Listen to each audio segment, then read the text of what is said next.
Busy week ahead on the international desk. Khayelihle Khumalo is here to tell us what he will be taking a look at on the international desk. We have to talk about Madagascar. That is, I think, one of the biggest stories in the region and on the continent. Of course, they were removed, expelled by the African Union. They're rejecting that, or at least speaking out against it. The military rule speaking out against it. What's the latest there?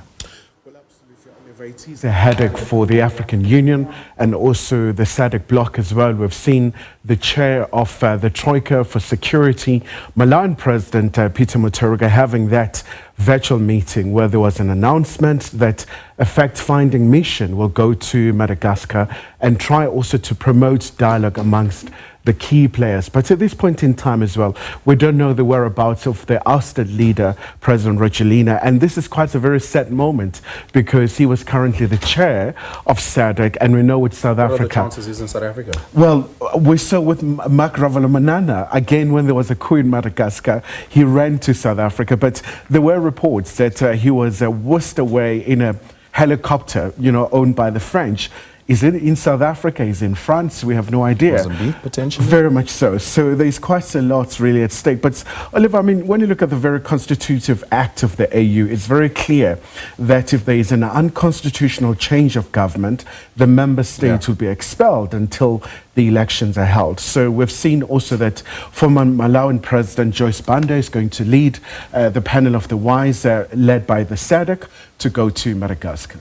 Yeah, let's talk about Cameroon. They had an elections, results are out? Well, at this point in time, Oliver, we're still waiting for the announcement. We do believe the official announcement is going to be on the 26th of October. And these were very interesting elections. I mean, this is a period where you have Paul Biya, who's like 92 years old, and a lot of people are saying that he's going to extend his 42 years in power. And also, it's been very polarizing elections because... Is it true that he sent a caricature to go and campaign on his behalf? Yes, because he's a very old man, he's very frail. So they had the caricature of him and also the First Lady, and the people obviously, they were just seeing them just all over the streets. But also a lot of issues.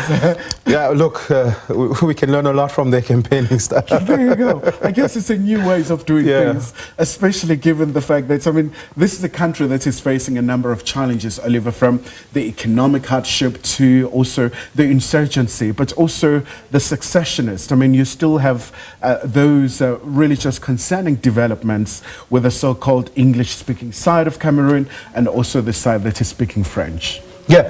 Let's talk about state of readiness G20. Do we have an update on that? Well, very much so. We saw with the South African cabinet really reaffirming that South Africa is ready for these prestigious events, but also in terms of the state of readiness of the infrastructure. We've seen the Nasrec Expo Center being rejuvenated and also refurbishments underway. We saw President Ramaphosa also going to inspect the facility itself. Yeah. The Nelson Mandela Foundation will be hosting UN Special Rapporteur on Palestine, Francesca Albani, and the Israelis aren't happy about that. What's going on?